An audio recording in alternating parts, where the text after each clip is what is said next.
کچھ یہ ظرف زمان آپ کے سامنے موجود ہے، از، اذا، متا، ایانہ، امسی۔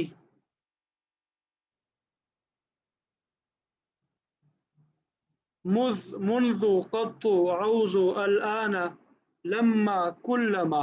یہ یاد کر لیں، اذ، اذا، متا، ایان، امسی، منذ، قط، عوض، الآن، لما، کلما۔ یہ قرآن مجید میں ان میں سے بعض استعمال ہوتے ہیں، تو یہ ظرف زمان یاد کر لے، آسانی ہو جائے گی۔ اسی طرح ظرف مکان، حیث، قدام، خلف، فوق، تحت، عند، این، ہنا، ثم، مع، یہ ظرف مکان ہے، ٹھیک ہے۔ تو ظرف زمان کی تعریف بھی آپ کو بتا دی، وہ ظرف جس میں وقت کے معنی پائے جائیں، اور مکان وہ ظرف جس میں جگہ کا معنی پائے جائے۔ اب ہر ایک کی تھوڑی وضاحت سن لیں، ہر ایک لفظ کی تھوڑی، جیسے قبل اور بعد۔ قبل پہلے کو کہتے ہیں، بعد بعد میں، تو یہ دونوں ظرف زمان اور مکان ہے۔ یہ زمان یعنی وقت کے لیے بھی استعمال ہو سکتے ہیں اور جگہ کے لیے بھی، جیسے قبل ساعت العاشرہ یعنی 10 بجنے سے پہلے، تو یہ ظرف زمان ہو جائے گا۔ اور قبل کراچی یعنی کراچی سے پہلے، تو یہ ظرف مکان ہو جائے گا۔ اسی طرح بعد کراچی یا بعد لاہور یا بعد ساعت العاشرہ، ٹھیک ہے۔ تو قبل اور بعد یہ دونوں ظرف زمان اور مکان ہے، تو بس یہ آپ نے یاد رکھنا ہے۔ اس بارے میں آپ نے نحو میں تفصیلات پڑھی ہوں گی، اس کا مضاف ہوتا ہے، مضاف الیہ ہوتا ہے، 4 صورتیں ہیں، ایک صورت میں مبنی اور چند صورتوں میں معرب، اس طرح کچھ وہ ہے، تو فی الوقت ان کو چھیڑنے کی ضرورت نہیں ہے، صرف اتنا ہی یاد رکھیں کہ قبل اور بعد یہ دونوں ظرف زمان اور مکان ہے، ٹھیک ہے۔ حیث یہ ظرف مکان ہے اور اکثر جملے کی طرف مضاف ہوتا ہے، جیسے جلست حیث جلس زید، مثال دے کہ جلست میں بیٹھا، حیث جلس زید جہاں زید بیٹھا۔ تو حیث جہاں کے معنی میں استعمال ہوگا، اور مکان جگہ کے لیے استعمال ہوتا ہے، یعنی جس جگہ پہ زید بیٹھا میں بھی ادھر ہی بیٹھا، جلست حیث جلس زید، کہ جہاں پہ زید بیٹھا تو میں بھی اسی کے پاس ہی بیٹھ گیا۔ تو حیث کیا ہے؟ یہ ظرف مکان ہے۔ اسی طرح لفظ اذا، اذا کا معنی تو ہوتا ہے ویسے دو، اذا کا معنی دو نہیں ہوتا، بلکہ اذا کا معنی ہوتا ہے جب۔ اذا کا معنی کیا ہوتا ہے؟ جب۔ بعض اوقات سبقت لسانی بھی ہو جاتی ہے اور بڑی عجیب کیفیت ہوتی ہے۔ تو اذا کا معنی کیا ہوتا ہے؟ جب، اور اس کی 2 قسمیں ہیں، اذا فجائیہ اور اذا ظرفیہ۔ فجاءتن کا معنی ہوتا ہے اچانک، اچانک کوئی کام ہو جانا، اچانک کوئی کام ہو جانے کو کیا کہتے ہیں؟ فجا۔ اذا فجائیہ اچانک کا معنی دیتا ہے، جیسے خرجت فاذا اسد بالباب، کہ میں جیسے ہی باہر نکلا تو دروازے پہ شیر کھڑا تھا، کیا جس طرح پچھلے سال کورونا کی حالت ہوئی تھی، اللہ تعالیٰ ہم سب کی حفاظت فرمائے۔ تو خرجت فاذا کورونا بالباب، جیسے ہی میں گھر سے باہر نکلا تو دروازے پہ ہی کورونا انتظار میں لیے کھڑا تھا۔ تو یہاں پہ لفظ اذا جو ہے، اذا استعمال ہوا، تو اذا یہ کیا ہے؟ فجائیہ، اچانک کے معنی کے لیے، ٹھیک ہے۔ اور ایک ہوتا ہے اذا ظرفیہ۔ اذا کیا ہے؟ ظرفیہ۔ تو اذا ظرفیہ سے مراد کی یہ ظرف زمان ہے، یعنی اذا وقت کے لیے استعمال ہوگا، مکان کے لیے نہیں، اور مستقبل کے معنی کے لیے ہوگا۔ دوسری بات، مستقبل کے معنی کے لیے، ادھر گیا، یہ مستقبل کے معنی کے لیے استعمال ہوگا، اور اکثر یہ شرط کا معنی بھی دیتا ہے۔ اکثر کیا دیتا ہے؟ شرط کا معنی بھی دیتا ہے، جس میں کنڈیشنل ٹینسز ہوتے ہیں، تو اسی طرح یہ اذا جو ہے گویا کہ شرطیہ جملوں میں استعمال ہوگا، کنڈیشنل ٹینسز میں جو ہے اس کا یوز ہوتا ہے، اور جملہ فعلیہ پہ بھی داخل ہوتا ہے۔ جملہ فعلیہ آپ سب کو معلوم ہے جس کا پہلا حصہ ورب ہوتا ہے، فعل ہوتا ہے، جیسے اذا اجتہدت نجحت، اذا اجتہدت جب آپ محنت کرو گے، نجحت تو کامیاب ہو جاؤ گے، اذا اجتہدت نجحت جب آپ محنت کرو گے تو کامیاب ہو جاؤ گے، نہیں کرو گے تو نہیں۔ تو آپ جب محنت کریں گے تو انشاءاللہ آپ کو نحو یاد ہوگی، اور جب آپ محنت نہیں کریں گے تو انشاءاللہ محنت کرنے کی کوشش کریں گے اور ہمیں نحو یاد ہو جائے گی۔ یہ اسکرین سب کو نظر آ رہی ہے؟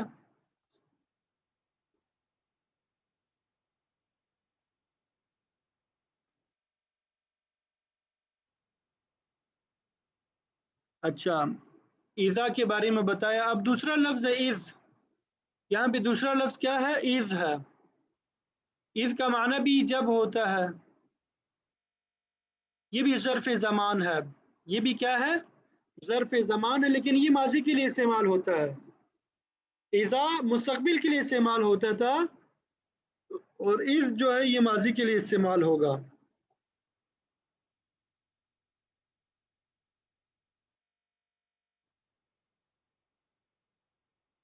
جیسے جئتک اذ طلعت الشمس، میں آپ کے پاس آیا جب سورج طلوع ہو رہا تھا، جس وقت سورج طلوع ہو رہا تھا تو میں اس وقت، آپ دیکھیے جس وقت، یہاں پہ وقت کا معنی ہے نا، تو وقت جو ہے زمان کو کہا جاتا ہے، ٹھیک ہے۔ آگے چیک کریں لفظ این۔ این جو ہے ظرف مکان ہے، گویا کہ یہ زمان نہیں ہے، وقت کے لیے نہیں استعمال ہوتا، جگہ کے لیے استعمال ہوتا ہے، اور کبھی کبھی شرط کا معنی بھی رہتا ہے، جیسے این تجلس اجلس، این تجلس جہاں آپ بیٹھو گے، جس جگہ آپ بیٹھو گے، اجلس تو میں بھی ادھر ہی بیٹھوں گا۔ جیسے ضد بازی آتی ہے بعض اوقات، بالخصوص طلباء اور طالبات جب کلاس میں سال کا شروع ہوتا ہے اور جگہ لینے کی باری آتی ہے تو بعض اوقات آپس میں ضد بازی بھی شروع ہو جاتی ہے، کیا این تجلس اجلس، جہاں تم بیٹھو گے وہاں میں بھی بیٹھوں گا، ٹھیک ہے۔ تو یہ شرطیہ ہو گیا۔ اور کبھی مکان کے متعلق سوال کرنے کے لیے استعمال ہوتا ہے، مکان یہاں پہ لفظ رہ گیا ہے، یہاں پہ کے متعلق لکھا ہوا، لیکن اس سے مراد مکان کی جگہ کے متعلق سوال کرنے کے لیے استعمال ہوتا ہے، جیسے این تمشی، تم کہاں جا رہے ہو، این تمشی کہاں جا رہے ہو، تو کہاں یہ جگہ ہے، یعنی کون سی جگہ جا رہے ہو، ٹھیک ہے۔ تو این جو ہے یہ این نہیں ہے، این ہے، ٹھیک ہے۔ این، آگے لفظ انا، انا یہ ظرف مکان، انا جو ہے یہ ظرف مکان ہے، ظرف مکان ہے، اور کبھی ظرف زمان میں بھی استعمال ہوتا ہے، عموماً ظرف مکان کے لیے ہوتا ہے، لیکن کبھی کبھار ظرف زمان کے لیے بھی استعمال ہوتا ہے، اور کبھی شرط کا معنی بھی دیتا ہے، جیسے انا تجلس اجلس، جہاں تم بیٹھو گے وہیں میں بیٹھوں گا، اور کبھی جگہ کے متعلق سوال کرنے کے لیے بھی استعمال ہوتا ہے، جیسے انا تقعد، تم کہاں بیٹھو گے، ٹھیک ہے۔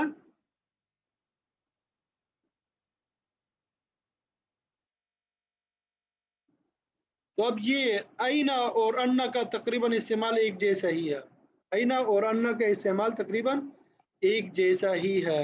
آگے چلیں، متا، متا یہ بھی ظرف زمان ہے، یعنی وقت کے لیے استعمال ہوگا، اور کبھی شرط کا معنی بھی دیتا ہے، جیسے متا تصم اصم، جب تم روزہ رکھو گے تو میں روزہ رکھوں گا، جب تم روزہ رکھو گے تو میں بھی روزہ رکھوں گا۔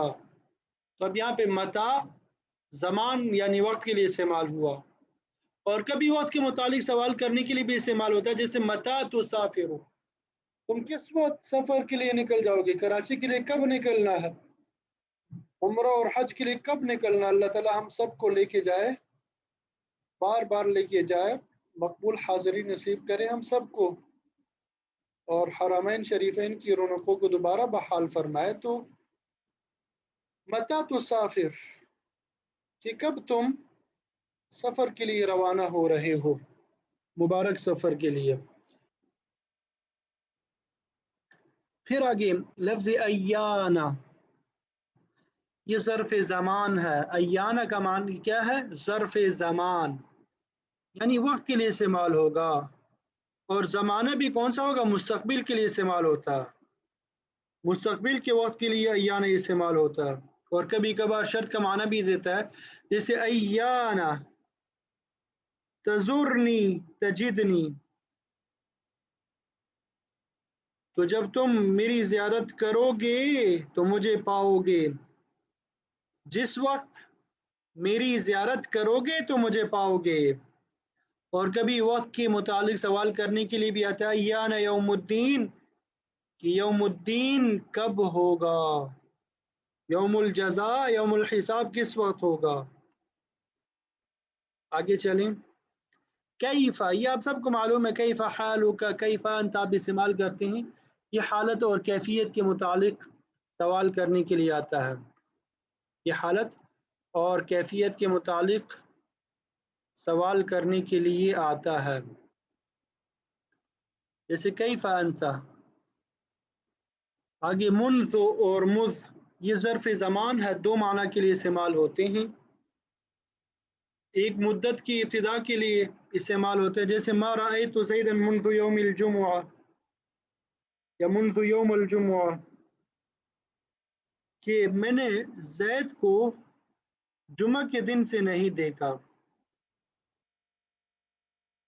میں نے زید کو جمعہ کے دن سے نہیں دیکھا، یعنی زید کو نہ دیکھنے کی ابتدا کب سے ہو رہی ہے؟ جمعے کے دن سے۔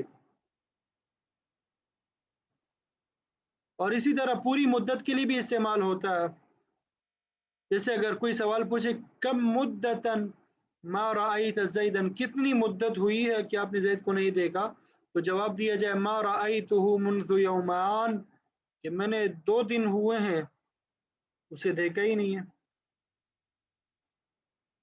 یعنی زید کو نہ دیکھنے کی پوری مدت جو ہے وہ 2 دن ہے۔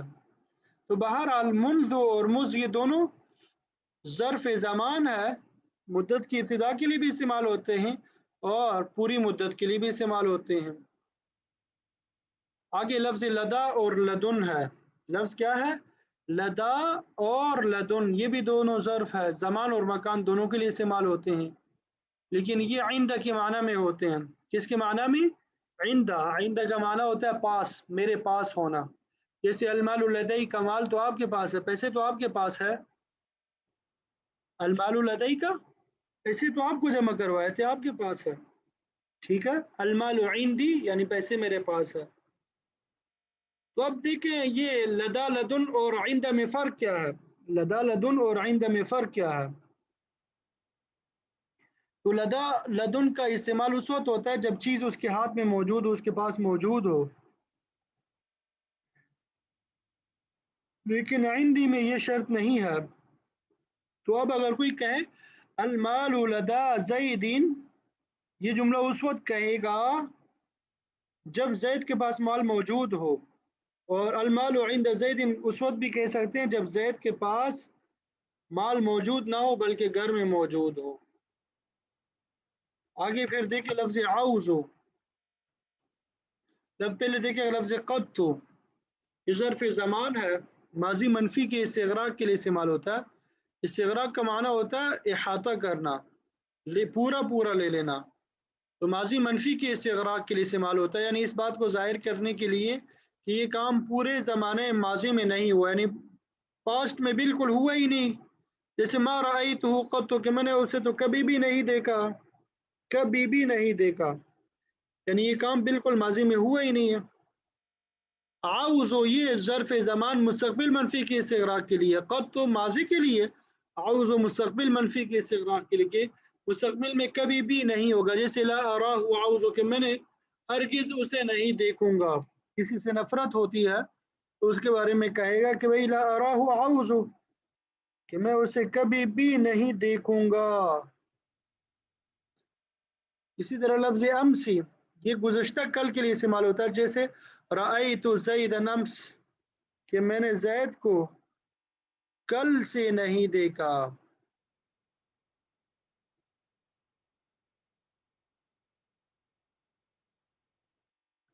بلکہ رأیت زید امس، ما رأیت زید امس نہیں ہے، یہ رأیت زید امس کہ میں نے زید کو کل دیکھا، گزشتہ کل دیکھا تھا. اب پتہ نہیں کہاں پہ، لیکن کل میں نے دیکھا تھا.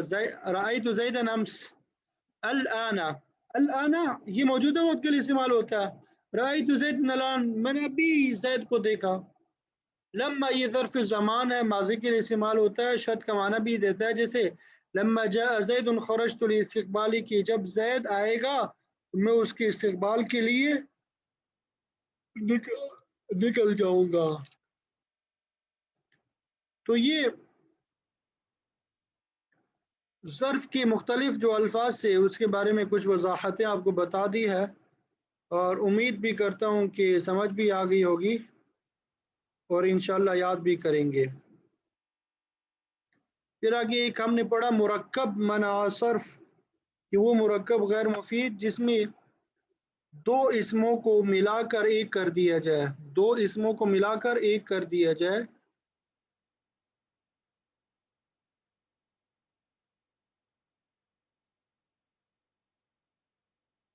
تو یہ بھی کیا مبنیات کی اقسام میں سے اس کو شمار کیا گیا. ٹھیک ہے، اب ہم پانچویں تقسیم پڑھیں گے، بڑی اہم تقسیم. تفصیل سے نہیں پڑھیں گے، صرف نام پڑھیں گے، ان کے نام آپ نے یاد رکھنے ہیں، کل پھر تفصیل سے پڑھیں گے. پانچویں تقسیم بے اعتبار عامل کے ہے. عامل کے اعتبار سے دو قسمیں ہیں، اسم کی عامل اور معمول. معمول وہ تین ہے، یعنی جن پہ عمل ہوتا ہے، جن پہ کیا ہوتا ہے، عمل ہوتا ہے، وہ تین ہے. مرفوع جس کی جمع مرفوعات ہوتی، یعنی ایسا معمول جس کے اوپر پیش آئے گا، جس کو ہم حالت رفع بھی کہتے تھے، جس کے اوپر پیش آ جائے اسے مرفوع کہیں گے. یعنی ایسے معمول جن کے عامل کی وجہ سے پیش آتا رہے گا. منصوب اور مجرور، منصوب کا معنی ہوتا ہے زبر اور یہ منصوبات کہلائیں گے، مجرور کا معنی زیر اور یہ مجرورات کہلائیں گے. تو مرفوعات 8 ہے، منصوبات 12، یہ کتنے ہو گئے کل 20، اور مجرورات 2 کل 22 ہے. یہ تو انشاءاللہ آپ کو ازبر یاد ہوں گے. تو معمول کی 3 قسمیں ہو گئی، مرفوعات، منصوبات اور مجرورات. آگے پھر عامل کی دیکھیں. عامل کی تقریباً 10 قسمیں ہیں. عامل کی کتنے قسمیں ہیں؟ 10 قسمیں ہیں. اسماء شرطیہ، اسماء افعال، اسم فاعل، اسم مفعول، صفت مشبہ، اسم تفضیل، مصدر، اسم مضاف، اسم تام اور اسماء کنایہ. اسم تام اور اسماء کنایہ. یہ نام جو ہے آپ سب نے یاد کرنے ہیں. آج کا سبق اتنا ہی کافی ہے، کل انشاءاللہ ان کی تشریحات پڑھیں گے، تفصیلات پڑھیں گے، اور گویا کہ تقریباً ہمارا سبق بالکل آخری مراحل پر ہے. تقریباً 3-4 مزید مباحث ہے، وہ بھی انشاءاللہ پڑھیں گے تو سبق مکمل ہو جائے گا، اور پھر اس کے بعد اجرا کریں گے. ٹھیک ہے، اللہ تعالیٰ سے دعا ہے کہ اللہ تعالیٰ ہم سب کے لیے آسان بنائے اور ہم سب سے بغیر تکلیف کے دین کی خدمت لے لیں، اور دین کے سیکھنے سکھانے میں اور دین کی مستند تعلیمات کو آگے پہنچانے میں جتنی بھی رکاوٹیں ہیں ان سب کو دور فرمائے، اور ہمارے ملک کے حالات کو بہتر بنائے. اللہ تعالیٰ عمل کی توفیق عطا فرمائے. وآخر دعوانا ان الحمد للہ رب العالمین.